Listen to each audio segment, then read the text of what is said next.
پھر اس نے پوچھا کیا خطاب کا بیٹا عمر زندہ ہے؟ ابو سفیان اس زمانے کا، اس کو بھی پتا تھا کہ اس امت میں رسول اللہ صلی اللہ علیہ وسلم کے بعد دو شخصیتیں سب سے بڑی ہیں، ایک جناب صدیق حضرت ابو بکر رضی اللہ تعالیٰ عنہ اور دوسرے عمر فاروق رضی اللہ تعالیٰ عنہ۔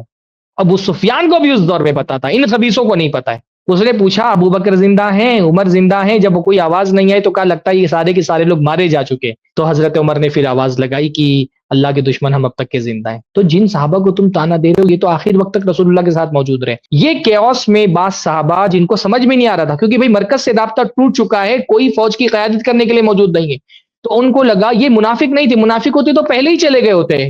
اس صورتحال میں ان کو یہ لگا کہ اب ہمارے لیے مدینہ واپس چلا جانا بہتر ہے، اور مدینہ میں بھی مسلمانوں کی ایک آبادی ہے، تو وہ چلے گئے مدینہ واپس۔ ان لوگوں کے بارے میں اللہ تعالیٰ نے فرمایا عفا اللہ عنکم، اللہ تعالیٰ نے آپ کو معاف کر دیا ہے۔ صاف صاف اللہ تعالیٰ نے ان کے بارے میں فرمایا اللہ نے معاف کر دیا۔ جن لوگوں کو اللہ تعالیٰ نے معاف کیا، پہلی بات تو ایسے ہی نہیں معاف کیا، اگر ان کا یہ عمل کسی نفاق کی وجہ سے ہوتا تو اللہ تعالیٰ کبھی معاف نہیں کرتا۔ اللہ تعالیٰ جانتا تھا کہ یہ منافق لوگ نہیں ہیں، یہ تو اپنی جان ہتھیلی پر لے کر کے آئے تھے لڑنے کے لیے، اس لیے اللہ تعالیٰ جانتا تھا کہ ان کے پاس عذر تھا، ایک جینوین ایکسکیوز تھا ان کے پاس جانے کے لیے، گرچہ کہ یہ عزیمت کا راستہ نہیں تھا، انہوں نے رخصت کا راستہ اختیار کیا۔ عزیمت کا راستہ یہ ہوتا جو بعض صحابہ نے اختیار کیا۔ سارے صحابہ چلے گئے تھے۔ حضرت انس ابن نضر اللہ کے نبی صلی اللہ علیہ وسلم کے انصاری صحابی ہیں، جب اللہ کے نبی کی وفات کی خبر ملی تو انہوں نے دیکھا کہ بعض صحابہ ہمت ہار کر کے اپنے ہتھیار رکھ کر کے بیٹھ گئے، تو انس ابن نضر نے کہا کہ تم لوگ بیٹھ کیوں گئے؟ تو کہا سنا نہیں تم نے رسول اللہ صلی اللہ علیہ وسلم وفات پا گئے؟ تو حضرت انس ابن نضر نے کہا تو اگر اللہ کے رسول وفات پا گئے تو ہم زندہ رہ کے کیا کریں گے؟ فقوموا فموتوا علی ما مات علیہ، کھڑے ہو جاؤ اور اس دین کے لیے اپنی جان دے دو جس دین کے لیے اللہ کے نبی صلی اللہ علیہ وسلم نے اپنی جان دی، اور تلوار لے کر کے دشمنوں کی صف میں گھس گئے اور قتل کرتے کرتے شہید ہو گئے۔ اتنے زخم ان کو لگے، مشرکین نے مسنا کر دیا ان کو۔ جب ان کی لاش لائی گئی تو پہچان میں نہیں آ رہا تھا کہ یہ کون شخص ہے جس کو اتنی بری طرح زخمی لگے ہیں کہ اس کا چہرہ تک پہچان میں نہیں آ رہا ہے۔ ان کی بہن تھی ربی بنت نضر، ان کو لایا گیا، انہوں نے اپنے بھائی کی انگلی کے پور کو دیکھ کر کے پہچانا کہ یہ میرے بھائی ہیں، انس ابن نضر۔ آپ صحابہ کے بارے میں کیسی بات کر دیتے ہیں؟ ہاں، ایک چھوٹا سا طبقہ تھا جو مدینہ چلا گیا تھا، اس نے وہ رخصت والا راستہ اختیار کیا، اللہ تعالیٰ نے اس پر معاف بھی کر دیا اس کو، کیونکہ اللہ تعالیٰ جانتا تھا کہ ان لوگوں کے پاس ایکسکیوز ہے۔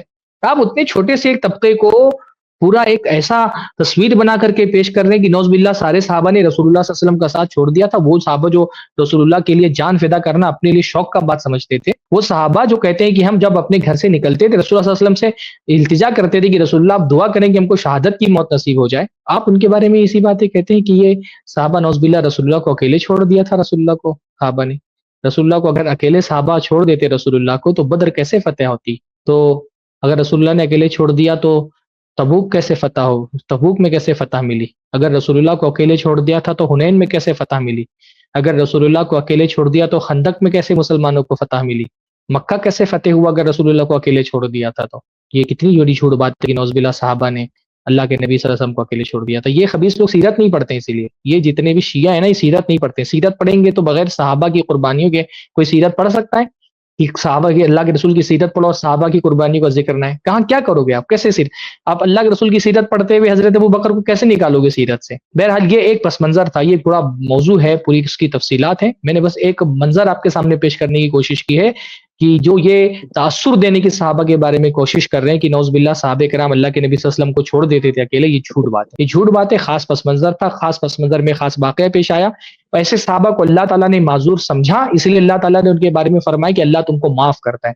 اور جب اللہ تعالیٰ نے معاف کر دیا، اس کو کیا حق بنتا ہے کیا کر کے ان صحابہ کے بارے میں بلی بلی بات کرے؟ جس کو اللہ خالق نے معاف کر دیا یہ کیسے ان کو بول سکتے ہیں؟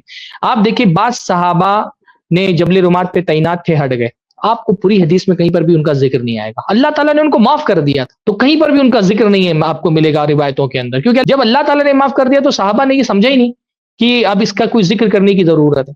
باقی صحابہ معصوم عن الخطا نہیں، ہم یہ نہیں کہتے کہ صحابہ معصوم ہیں، بھائی صحابہ انسان تھے، چھوٹی بڑی غلطیاں ان سے ہو سکتی تھی، بہت سارے صحابہ سے چھوٹی بڑی غلطیاں ہوئی، لیکن ان کی نیکیوں کے آگے ان کی غلطیوں کی کوئی حیثیت نہیں ہے۔ نیکیاں پہاڑ کے مانند ہیں، ان پہاڑ کے مانند نیکیوں کے سامنے چھوٹی موٹی اگر غلطیاں بھی ہوئی تو اس پہاڑ کے نیچے دب گئی، اللہ تعالیٰ نے ان کو معاف کر دیا، اور ہم سے بھی کہا کہ ہم اللہ تعالیٰ سے ان کی مغفرت کے لیے دعا کریں۔ تو اگر کسی صحابی سے کسی غزوہ میں کوئی غلطی ہوئی، بھئی حضرت علی سے بھی تو بعض غلطیاں ہو گئی نا۔ حضرت علی رضی اللہ تعالیٰ عنہ نے حضرت فاطمہ کے نکاح میں رہتے ہوئے ابو جہل کی بیٹی سے نکاح کرنے کی کوشش کی، رسول اللہ کو نہیں پسند آیا۔ اسی موقع پر رسول اللہ نے فرمایا تھا کہ فاطمہ میری جگر کا ٹکڑا ہے، جس نے اس کو تکلیف پہنچا اس نے مجھ کو تکلیف پہنچا، اس طرح کے جو الفاظ حدیث کے اندر آئے۔ تو ٹھیک ہے، ان سے غلطی سرزد ہوئی تھی، لیکن وہ مسئلہ ختم ہو گیا۔ اب مسئلہ ختم ہو گیا تو کوئی اس کو اگر آج کے دور میں صحابہ کی مذمت کے لیے بیان کرے، حضرت علی کی مذمت کے لیے بیان کیے، تو آپ کیا کہیں گے اس کے بارے میں؟ کہ بھائی وہ بات تھی، حضرت علی نے چاہی تھی، اللہ کے رسول کو پسند نہیں آئی، اپنے اقدام سے پیچھے ہٹ گئے وہ۔ تو صحابہ معصوم نہیں تھے، ٹھیک ہے، ان سے کہیں کہیں غلطی سرزد ہوئی، پر جس معاملے پر اللہ تعالیٰ نے معاف کر دیا، قرآن مجید میں معافی کا اعلان ہو گیا، اس معاملے کو بنیاد بنا کر کے صحابہ کی مذمت کا پہلو نکالنے کا کام یا تو کوئی خبیث رافضی کر سکتا ہے، یا تو جماعت اسلامی کا کوئی دیوانہ کر سکتا ہے۔ اہل سنت کا تو یہ طریقہ نہیں ہے۔